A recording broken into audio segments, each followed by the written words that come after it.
drive us out of our mind. Well, Benjamin, what do you think with the show that we saw? Mind Mangler, a night of tragic illusion. If you're a fan of chaos, magic, and Mm. laughs, then this show is for you. It's the latest from the mangled minds behind The Play That Goes Wrong and subsequent Goes Wrong shows. It's not just about magic tricks gone wrong. It's really just a comedy that left Eva and I just gasping for air between our laughs. From the moment the Mind Mangler himself, played by Henry Lewis, takes the stage, he displays questionable mentalist credentials. So you're already off for a wild ride. The humor, it's unexpected, it's sharp. There's witty banter, tons of audience participation, slapstick antics, which you would come to expect from the Goes Wrong series, and almost like dad jokes and puns throughout the show. The Mangler doesn't just read minds, he delves into the deepest, darkest secrets of audience members, unearthing hidden stories. In the case of our show, a 45-year-old clinging to their student ID for discounts, and a traumatized soul still reeling from being locked in a Chuck E. Cheese. This show is really for everybody. Grab your favorite laugh partner, bring an embarrassing secret, and of course, an open mind. Don't miss out on this show, ending on January 28th at New World Stages. I give it a happy face plus. Oh, absolutely. And just to give you an idea, you about this show, it was created by Penn and Teller and Henry Lewis and Jonathan Sayer and Henry Shields. So it's like you've got not just the play goes wrong, but you got the Penn and Teller element as well. And I tell you, he says how his senses are different from other people, and he can taste your name and smell your job with his great perceptions. But he's basically telling you what to say and do. And I mean, there's the usual acts there, like the hypnosis and gleaning secrets from the audience, and disappearing acts, and guillotining the head, and contacting spirits with a Ouija board, and surprise revelations, but all with a twist. And he confides in us about his ex-wife, his next gig at the Sydney Opera House, and his cruise experiences. All this is done in the most ridiculously serious manner, and I almost fell out of my seat. I was laughing so hard. This had to be the most hysterical show that I've seen in a long time. The audience, which I was one, was incredibly boisterous. We yelled spontaneously and sassed him en masse. Whether we were manipulated to respond the way we did, I don't think so. We did egg each other on when a response occurred to us. This is closing much too soon. This is a guaranteed good time. Oh my God, I love this. A major happy face.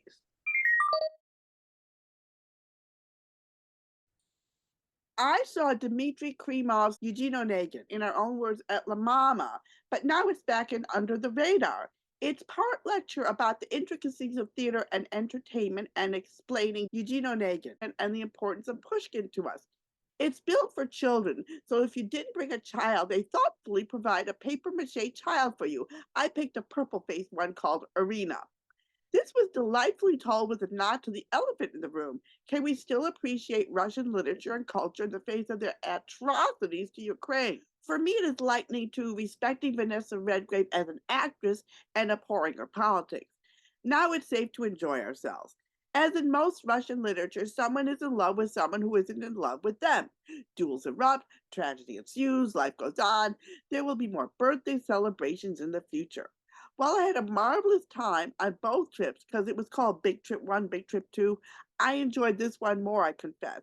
Just the ballerina segment alone had me laughing so hard I almost fell out of my seat and got many strange looks from the audience members who sadly didn't share my sense of humor or the company's.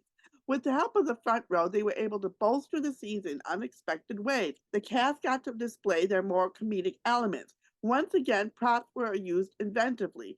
Whether Krymov let New York City is moving or standing up, they are not to be missed. Happy face. Every month at Caveat, audience suggestions are transformed into reimagined characters in the form of a hip hop musical. Fans of the musical Hamilton may recognize this format.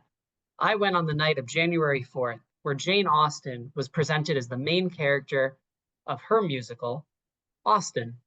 Set to familiar tunes made famous by Lin-Manuel Miranda, from his popular music and featuring the beatboxing and piano playing Michael Crystal, aka Dr. Brick. This improvised show was uniquely mindless and entertaining.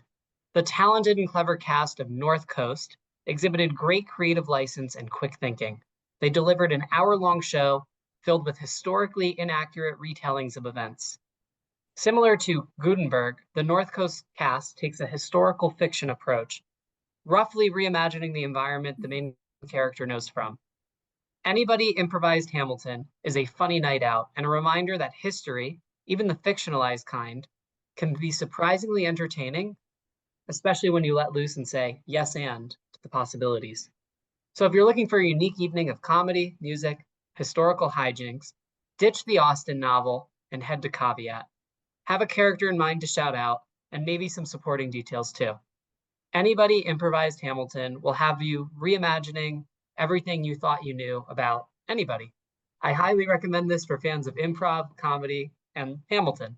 It was one of those only in New York evenings out. Plus, the popcorn at Caveat is always fun. Happy face. Marco Ramirez's Buena Vista Social Club looks behind the 1997 Grammy Award-winning album of the Buena Vista Social Club, going back to 1956. It's 1996, and Omara is a big deal recording artist now in Cuba with very strong opinions on how her albums should be made. Juan DeMarcos is hoping to make an album with Omara. She has band approval and tracks down the people she used to sing with at the Buena Vista Social Club back in 1956. There's Compe and Ruben and Ibrahim, the most important element missing. Thus, we get to see younger and older versions and what happened to them. Young Omara with her older sister Haiti sing for the tours at the Tropicana. Young Compe, a guitarist, and young Ruben, a pianist, come to play for them as replacements. Compe suggests that Omara should come to the Buena Vista Social Club where they normally play. She ventures into that bad section of town and is smitten once she hears young Ibrahim sing. Despite her sister's warning, she keeps going back. Everything is on the brink in 1956. The sisters are on the brink of stardom as Capitol Records are interested. Cuba is on the brink of revolution and no one is safe. The only steady thing that Omara knows is the music of Cuba. Is it more important than love, family, or principles? Not only is the story exciting, but the pulsating music as well, played by masterful musicians that bring the house down and danced by a lithesome ensemble that swung hips and bodies in the air. Many relevant issues were raised. Can anyone right the wrongs of the past? The way the older versions reflected on their younger selves was quite gut-wrenching. They had the benefit of hindsight and can't go back and change things as they see their younger selves make hard choices. You are going to want to make reservations at the Buena Vista Social Club. Happy face. This is Mark Savitt's review of Tadeusz Sloboznik's Our Class, which is the story of an entrapment in a barn and a burning alive of almost the entire Jewish population of a Polish village in 1941. It is clear that this pogrom was enthusiastically supported and perpetuated by the non-Jewish Catholic townsfolk. While later the villagers maintained that the massacre was a Nazi act of war, it is clear to the Polish perpetrators that this wasn't the case. After the killing, the townsfolk benefited by taking over the homes and possessions of the murdered Jews. You have to question how humans can do such horrible things to other humans and how can the guilty live with themselves. It seems especially horrible because the characters in the plays, 5 Jews and 5 Catholics, were classmates and friends who lived in general harmony before the anti-Semitism of their environment grew to such extreme pernicious magnitude. Nothing can really adequately explain anti-Semitism to Mark. The characters have the complexity and contradictions of real people. As young classmates, Catholics and Jews are able to be attracted to each other. While most townspeople supported the violence against their Jewish neighbors, some individuals acted to protect their Jewish classmates and friends. The main scenic element is the back wall, which is a gigantic blackboard. The scenes are chronologically presented as lessons, 14 in all. This gives us an intellectual framework for experiencing the events, a welcome deflection from attempting to present a realistic, dramatic nightmare. It actually worked to get me more emotionally involved with the characters. I was in tears for much of this absorbing, quick-moving 3-hour play. I am amazed that in 2 weeks I've seen truly awesome plays that examine World War II and European anti-Semitism, namely Our Class and Prayer for the French Republic. They are both must-see events, major happy face, and our next show, February 10th, we will be talking about Prayers for the French Republic. And the last little bit from our press conference with Our Class, we now have Alexandra Silber talking about Our Class. Hello. Hello. Here we are with Alexandra Silber. And you are in Our Class. And what's your character? And tell us about your character. Okay, I play Rachelka, who is one of the Jewish students in class. And she is probably one of the wealthier students. She's a smarty. She wants to be a doctor and has lots of hopes and dreams for her future. Throughout the course of the play, she has different relationships with various characters, as they all do. And on the terrible day that the play focuses on, one of the Polish boys, Wladek, who's always had a crush on her, saves her. And she is the sole surviving Jew in town. And the only way that she's able to remain alive safely is by being baptized as a Catholic and marrying Wladek. And so she not only spiritually transforms without any of her friends and family, but she transforms her name and she becomes Mariana and lives the remainder of her life married to Wladek, living as a Catholic woman. And it's very, very extraordinary arc of a role. I get to play this woman who has the privilege of living that her friends and family do not have, but remaining alive in a very difficult time.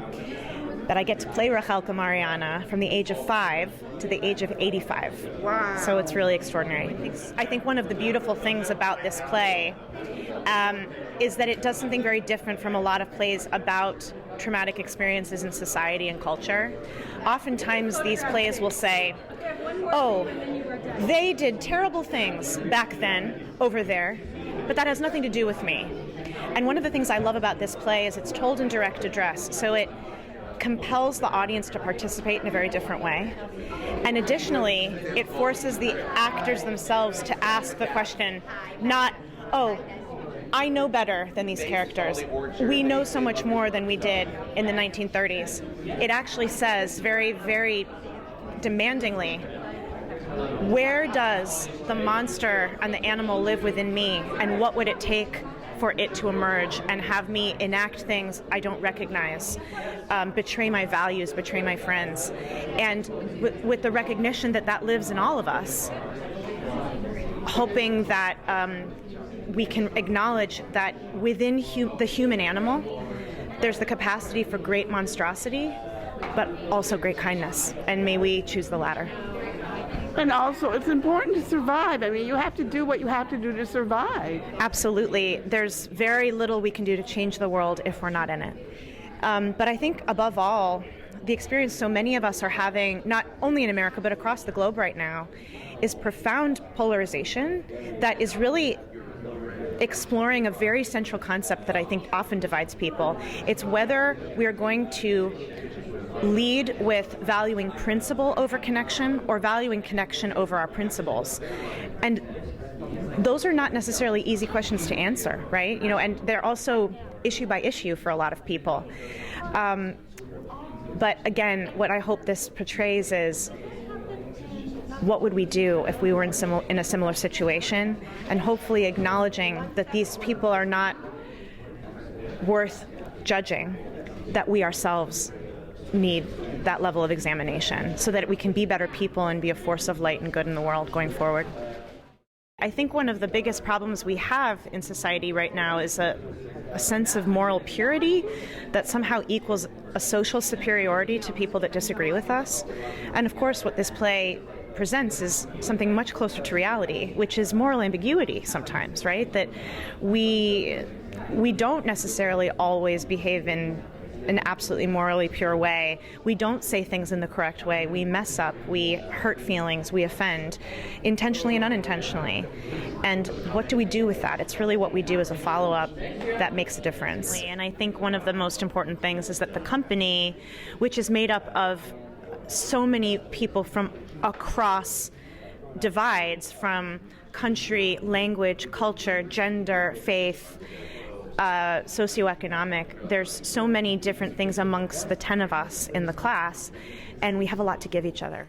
Here we are with Jean Morgan, who's written a play that's going up this month, and it's called Bloody Finntown. It's a historical drama, and when he was telling me about it, I was like, "Ooh, this sounds interesting. I want to go. So tell me about it."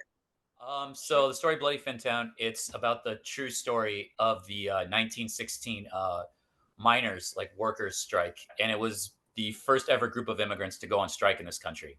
And on a personal note, my great-grandfather was involved in that strike. So it just, it seemed like a story that was just rich in detail, and I just had to tell it. So where did this take place? Was it in Pennsylvania? I knew there was a lot of bloody Union action going on in Pennsylvania. This play actually takes place in northern Minnesota on a section of Minnesota called the Iron Range, and I have a strong connection to up there. I lived there for 2 years growing up, and like I said, this story has been in my family for generations, and so yeah. And it's nice because you know about it because it's been in your family, but the rest of us never heard of this play. It's one of those stories that I feel like shouldn't be forgotten. It should be told, and it should be remembered as a group, of working class immigrants who were being abused and mistreated, and they decided to do something about it. What gave them the strength to actually, Finns I'm Finnish, and Finns are uniquely determined, and I mean that in the best possible way. Coming from where they were from, and coming to America and just being abused by these bosses and everything. They just couldn't take it anymore. So I guess there's a word in Finnish, and it's called sisu, and there's really no English translation to it, but it basically means just having a self-determination, and a lot of Finns have that. Is sisu, SESU. That is in my blood, hopefully, and that's what gave them the determination to have it. Is just and also they were being abused, they were being underpaid, or they were working long hours, and they just wanted to do something about it. What year did this take place? This takes place in 1916. So for reference, this is before women have the right to vote. This is before America's entry into World War I. Prohibition's right around the corner.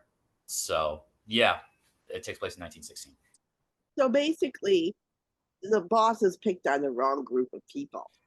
Yeah, very much so. Very much so. And, they couldn't do it all themselves. They were heavily influenced by the industrial workers of the world, the IWW, who had far left leanings, socialists and communists, and they helped organize the mines. And there was someone in particular who really helped. Her name was Elizabeth Flynn. She was an incredible woman who she helped organize these miners and helped bring them all together to form some kind of union. And they listened to a woman? Because back then, nobody listened to women. They listened to a woman. Exactly. Yeah.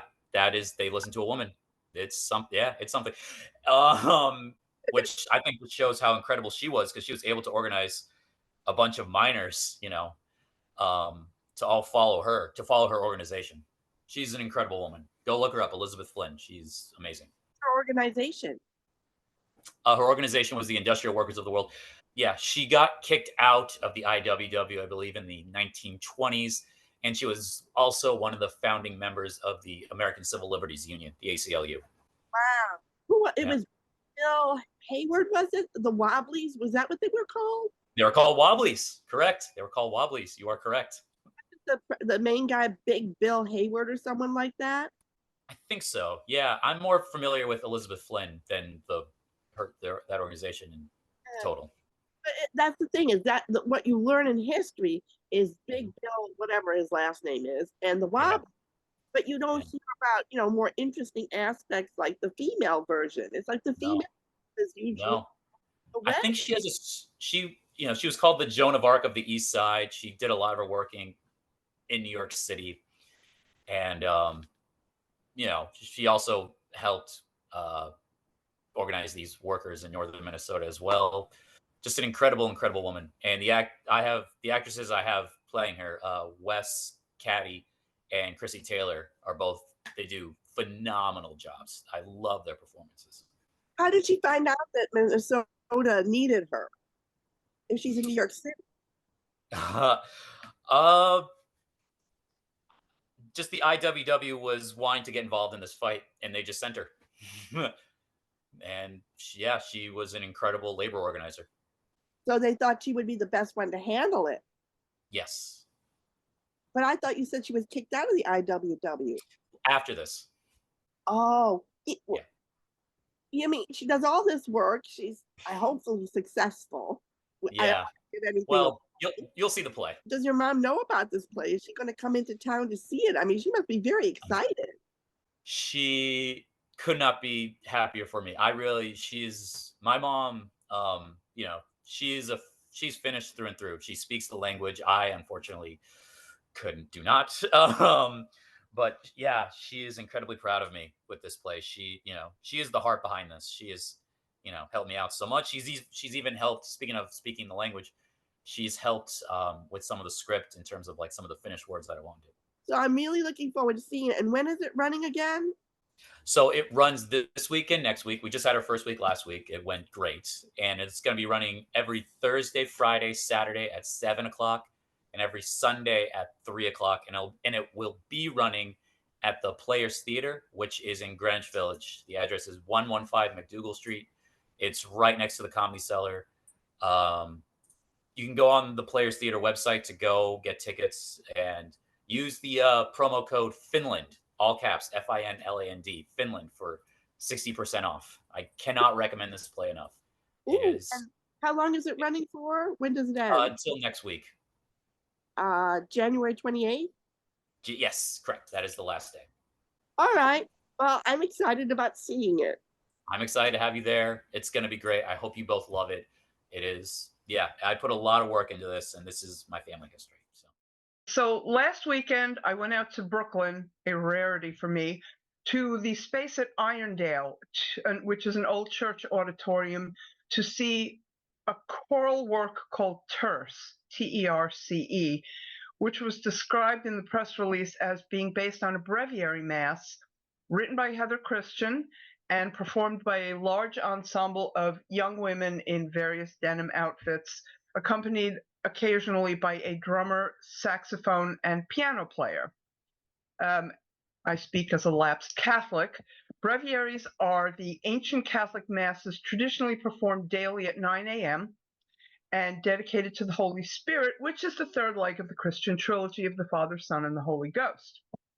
This piece in the program referred to it as a reimagining and wildly adapted piece inspired by two very famous medieval female mystics, Julian of Norwich, 1343 to 1416, and one of my personal favorites, Hildegard of Bingen, 1098 to 1179, along with Robin Wall Kimmerer, who is a contemporary Native American poet, writer, and feminist. And this led me, also a medievalist, to believe that the piece would be somewhat based on music of that age, so I was looking forward to it. Sadly, I detected not a trace of medieval music. What was performed instead was what I can only describe as a paean to the feminine spirit, not a bad thing, accompanied by vigorous dancing, stomping, swirling, hooting, hollering, swaying as the women carried chairs around, scampered up and down the aisles, flung themselves about, and in general drew attention away from the music. At one point, and I'm still trying to puzzle this one out, a woman with a vacuum cleaner and a very long cord went up and down the aisles, hoovering the floor for whatever reason. I don't know.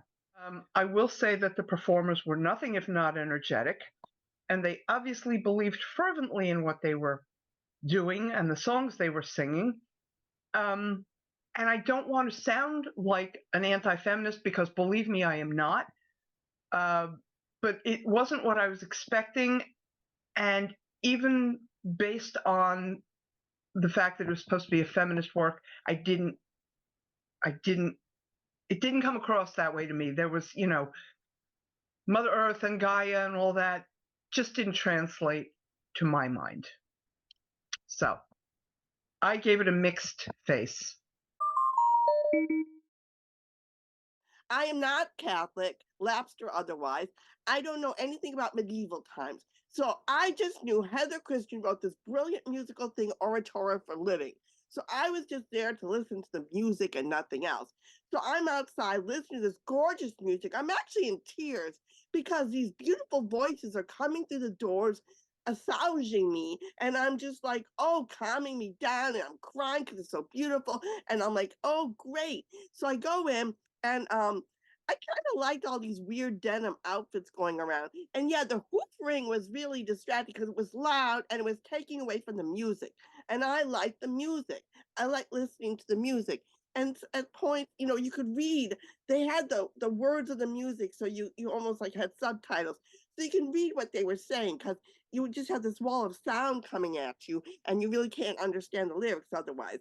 So for being, I still find Heather Christian's music and chorus of voices just, I find it transcendental. So for to me, this was just, once I got inside and calmed down from being so upset, I loved it. So I'm giving this a happy face.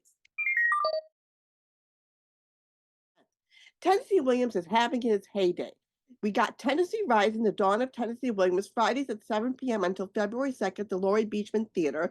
The Whole of Time, Tony Torrance' take on the Glass Menagerie till February 11th, and the Night of the Iguana is going on the Signature until February 25th. Women on Fire, Fair as Fall, is going on until January 29th at the Royal Family Performing Arts Space. Cyndi Freeman's Risk presents What's Your Story? Saturday, January 27th from 3 to 6 p.m. in Brooklyn. 5090's 59th Theaters has Beverly Johnson in Vogue till February 4th and the Labyrinth Barn series February 6th and 7th. And Phoenix Theater Ensemble is doing Crime and Punishment until January 28th and Drinks with Dead Poets till February 11th. Toss Us, The Other Side of the Silence presents Pride House February 10th at the Fleet. And the Puppet Black at Dixon Place will go on January 29th and 1st. And closing is Gutenberg the Musical, Harmony, another good anti-Semitic German kind of play, closing February 4th, and Pearly Victoria's closing February 4th.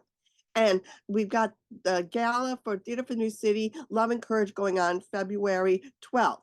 And York Theater is doing this hysterical reading called Here Comes the Fun Part. The How the Fuck Did I Get to Be This Old musical? And that's going on at Pearl Studios on January 29th.